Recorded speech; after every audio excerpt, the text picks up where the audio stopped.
Magandang umaga mga kapatid sa spiritual sa Bisayat Mindanao, mga kapatid na ilaga sa Mindanao. Magandang umaga kay nanay kaya umaga. Tayo ay napatuloy sa ating pagbabasa ng libro ng Mahikas, Aklat ng Mahikas del Mundo, ang kasaysayan ito ng dilim at liwanag, ang pagkukumbati ng sama at ang liwanag. Mga kapatid, sa mga baguhang nag-aaral dito, kailangan nyo ng sa spiritual kung mag-aaral kayo. Respeto sa mga kapatiran, lahat ng mga ay sundin natin para ang ating malalaman at matutuklasan sa lihim na aklat ito ay gawin natin kapakipakinabang sa ating kapwa, makatulong sa ating kapwa, lalo na sa paggagamutan. Maraming mga Latin dito mabibisa at tunay na makapangyarihan. Gamitin lang natin sa tama. Tutuloy natin mga kapatid ang ating pagbabasa ng lihim na karunungan.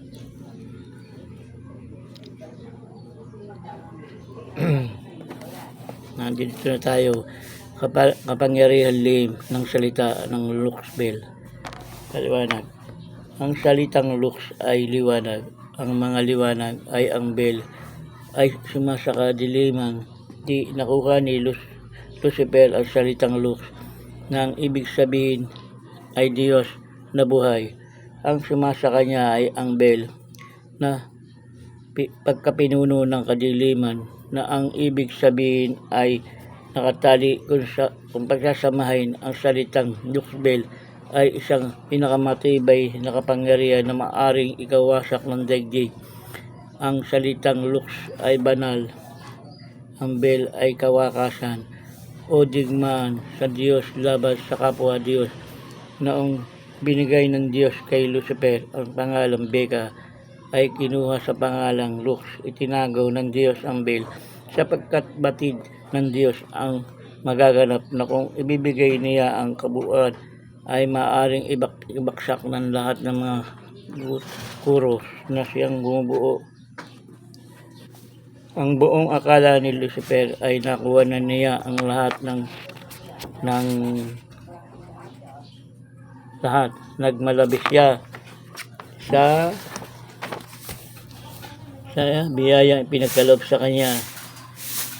Itinaas niya ang kanyang sarili upang maabot ang karulukan. Ginamit ng Diyos ang salitang Lux Bell bilang susi sa ikababaksak ni Lucifer. Bumulusok sa ikasampung bato na kung tawagin ay 10 mundos, na ikasampung bato ang daigdig.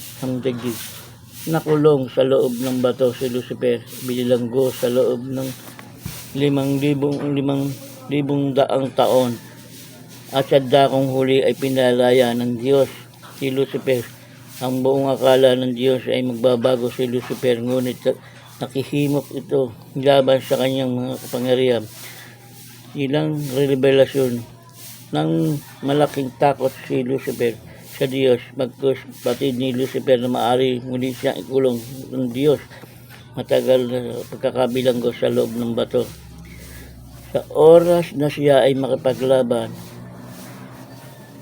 kaya si Lucifer ay may takot sa Diyos. Naririto ang pangalan lihim na kabuuan ng pagka-Diyos na hindi pinagkaloob kay Lucifer na magagamit laban sa kapangyarihan ng may kapangyarihan. Lux Bell, ito ang basag ng Lux Bell. Hindi ko na babanggitin ang basag ng Lux Bell kasi medyo malalim ang mga Latin ito at saka mabisa at makapangyarihan. Lalampas ang ulo lang, pero may basag ang Lux Bell. Narito naman ang Sator ng Lux Bell bilang basag sa pagka-Sator. Ito rin, hindi ko na rin babanggitin At kung yung ipupoder ay pagsasama-samahin ng dalawang salitang Lux Bell at yung ibig igapos ang kalaban, ay bigkasin ang basag ng bell at naitali mo ang kapangyarihan ng may kapangyarihan upang iyong maipasailalim sa bawat may pasala sa iyong poder.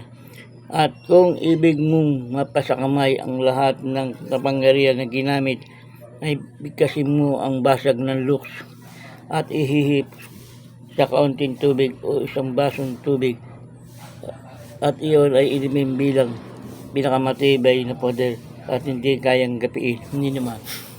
Kaya mga kapatid, hindi ko masyadong binabasa yung basag ng luks bell. Medyo maselang na patyo. Lalampasan na natin yung mga liting nyo. Masaysayan din. Nang naglalang ang Espiritu Diyos, ay pinakita ni Luxbel kung papaano nilikha si Eva at Adan nang dumampot ang isang alikabok, at nang hininga niya na ayon sa kanyang wangis ay nagsalita ang Espiritu Diyos ng sakbuum, acidudate, detentus, lucernam, igosum, santisimat, verbum, in permiteam, sua, requiem rentes, modisum, musicus, es, narantes, carminacum, asipturarum. Ayan, binigkas ng Diyos na salita. Sa sinabing ito, nagkaroon ng sariling kaluluwa na may buhay. Nang makita niya si Adan ay nalungkot, ay nagsalita ng Espiritu Diyos ng ganito: Carnis ay enim locus prorius ternam colaterum helim heli oxum talintakam sensus corpus auditus justus ordinatus ergo talintris. Sa sinabing ito ay natulog si Adan at walang malay. Binunot ng Diyos ang kanang tadyang na malapit sa tapat ng kanyang puso upang sila ay magmahalan, at nagsalita ang Espiritu Diyos ng ganito: Pedilibus sius spiritualia haec dona concessit pareste perocam amorim barumbulat semitas marguam egosum alibarimat mai. Yan, sinata niya. Sa sinabing ito, inisiping kay Adan at naging Eva, at nagsalita ng Ipinidiyos ng ganito: Bene dices, bene volentia, belut, scuto, circum, dabis, rex, meum, et serbulis, lucibet, santis tuis. At sinabing ito, nagising si Adan at nakita na siya ay may kasama na. Natuwa siya at nagalak sa sinabi ng Espiritu Diyos: Eva, Adam, kayo ay magmahal na ayon sa batas ng kalikasan. Kayo magpakasaya dito sa loob ng paraiso. Ang lahat ng ibigin ninyo ay nariyan kayo na walang uhaw, walang gutom. Nang makita ni Luxbel ang nangyaring ito, ay hinaya rin niya ang paglalang. Dimukot si Luxbel ng alikabok mula sa lupang kanyang tinatatayuan, nagsalita ng ganito. Hindi ko natutuloy din ng Latin na sinabi ng Luxbel. Pasal natin ha. Sa sinabing ito, excuse me.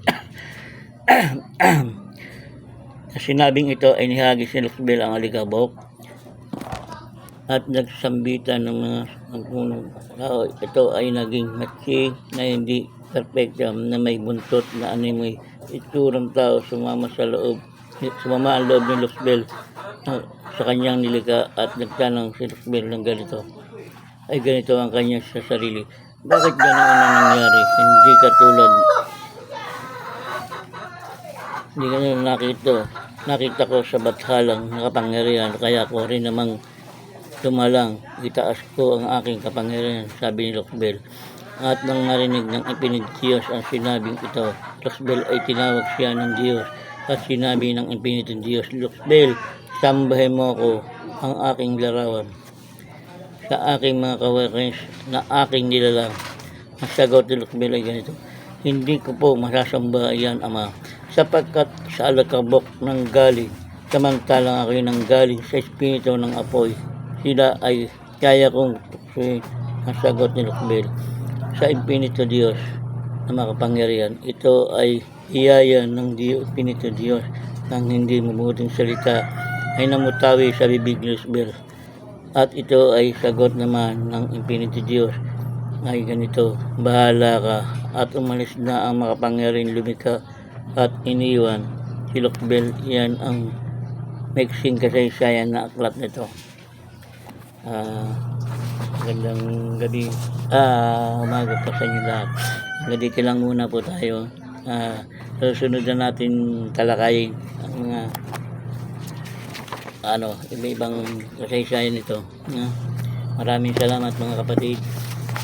At magandang umaga sa inyo lahat. Sa mga kapatid ko sa spiritual, sa mga ilaga, sa Sagrado Corazon, sa Tagtad, o ano man uri ng spiritual tayo, samahan dito. Magandang umaga.